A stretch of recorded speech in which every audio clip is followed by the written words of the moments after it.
The explosion hit before dawn, a violent shudder that tore through the brittle stillness of the plains and sent a flock of crows screaming into the gray sky. Samuel Reed jolted upright inside his half-rebuilt ranch house, heart pounding as the echo rolled over the empty miles. He knew that sound, timber collapsing, something giving way under pressure, and it yanked him straight into memories he'd spent 2 years trying to bury. Before he could steady himself, another crack followed, sharp as a rifle shot. Only when he stepped outside did he realize it wasn't his own land breaking. It was the remnants of the burned-out homestead to the north, the one he avoided even on bright days. He saddled his horse, telling himself he was only checking for squatters or coyotes digging through ruined stores. But the truth pressed harder with each step. He feared it might be someone he knew, someone he had failed. The closer he got, the thicker the air felt, as if the earth itself remembered the night flames swallowed the house and everyone in it except the woman who hadn't been home, Lena Running Deer. He hadn't seen her since, though he'd watched the horizon for her shadow far more often than he would admit. He dismounted when he saw movement among the fallen beams. At first it was only a shape sliding between ash and broken planks, but then she stepped into view, thin, exhausted, wrapped in a blanket that looked soaked through with cold. Lena turned her face toward him, and the sight nearly brought him to his knees. She had once carried herself like a storm, dangerous, unstoppable, alive. Now she looked as if a single breath could blow her away. "Lena," he called out quietly. Her eyes flickered, unsure, until recognition broke through like a weak spark fighting damp wood. She tried to stand taller, but her legs trembled beneath her. "Samuel," she whispered, voice scraped raw from wind and hunger. He approached slowly, aware of the memory that stretched like a rope between them, the fierce argument they'd shared the night before the fire, the words that had cut too deep, and the stubborn silence that followed. He had never apologized.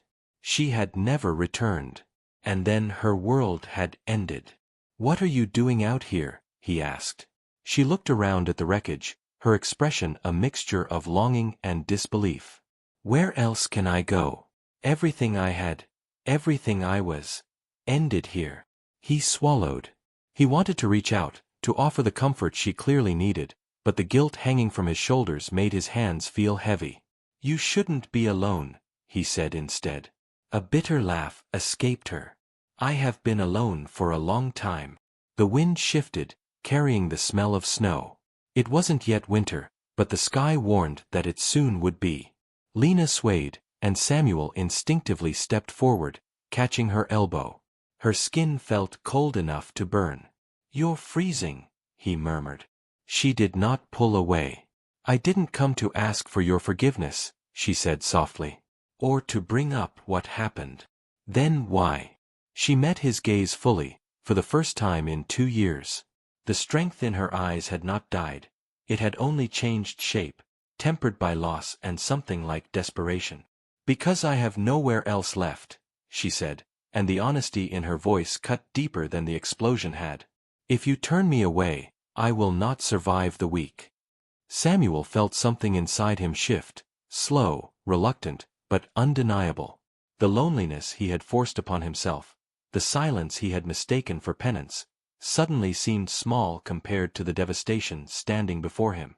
Despite everything, she trusted him enough to come here. Despite everything, she still believed he might choose compassion over pride. He guided her toward his horse, and she allowed it, though she moved as if every step cost her something. They walked together through the chilling air as the sky dimmed, and shadows gathered quietly nearby. Outside, the wind changed direction, carrying with it a warning that neither of them yet knew how to name there. Yet even as the land braced for another storm, Samuel couldn't shake the sense that the real danger wasn't ahead of them, it was the past they were about to dig up together. The scream tore through the morning like a blade, sharp and ragged, jerking Samuel awake before the sun had even broken the horizon. For one breath he couldn't tell if it had come from Lena or from some memory clawing its way out of sleep, but when he rushed into the small spare room where she rested, he found her gripping the blanket as if holding it between life and death. Sweat carved thin paths down her temples. Her eyes were open, but she was staring at something he couldn't see.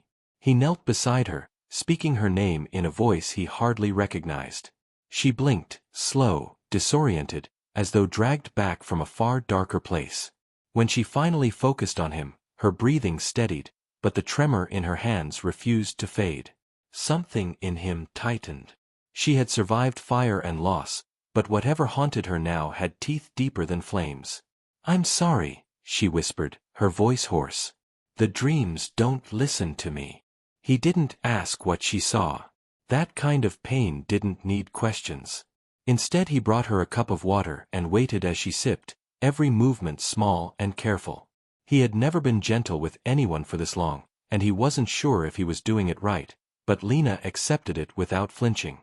That alone made the room feel warmer. Outside, the ranch stirred awake. The horses kicked at the frost-crusted ground. A rooster cried out with stubborn certainty, as if determined to remind the world that dawn still mattered.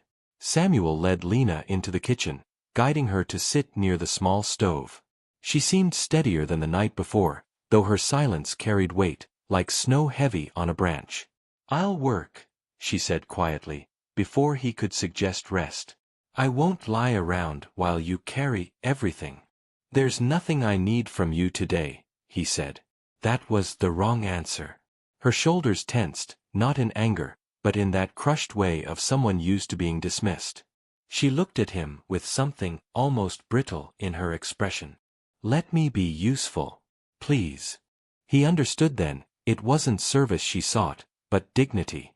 A place to belong without becoming a burden. So he nodded, offering the smallest smile. "All right. Come help with the horses." Out in the corral, he expected her exhaustion to show, but instead she moved with quiet purpose, touching each horse with the reverence of someone greeting old friends. The animals softened under her hand, and Samuel realized how starved his land had been for gentleness. Watching her work stirred something dormant in him, something he had buried long before the fire. As the morning grew, she spoke sparingly, yet every word she shared had roots. She told him how she had wandered after the tragedy, searching for anyone left, searching for meaning when grief left her hollow. She admitted she nearly surrendered to winter more than once. Samuel listened without interrupting, afraid that any wrong word might silence her again. When her voice finally faltered, he stepped closer. "You weren't meant to disappear," he said softly. "Not like that. Not ever." She looked at him, eyes shining with a mixture of disbelief and fragile hope. "Then why did no one look for me?" The question split straight through him. He could have blamed distance or fear, or the lies people told themselves to sleep at night, but the truth pressed too hard against his ribs. He had seen the smoke. He had wanted to ride north. And he had stayed. Cowardice wore many masks, and his had been grief disguised as caution. Before he could speak, hoofbeats thundered from the south, fast and reckless. Both of them turned as a rider approached the ranch at a full gallop, dust swirling behind him like a warning. The horse skidded to a halt by the fence, and a young ranch hand, Elias, one of Samuel's few helpers, swung down, breathless and pale. "Samuel!" he gasped, eyes darting to Lena with startled recognition. "The marshal, he's coming this way. And he ain't alone." Lena's face drained of color. Not fear, something colder. Something that remembered exactly what Boone had taken from her long before the fire. Samuel stepped between her and the rider without thinking. "Why's he coming?" Elias swallowed hard. "Says he's got unfinished business up here. Says he's lookin' for her." The wind shifted, carrying a silence that tasted like danger.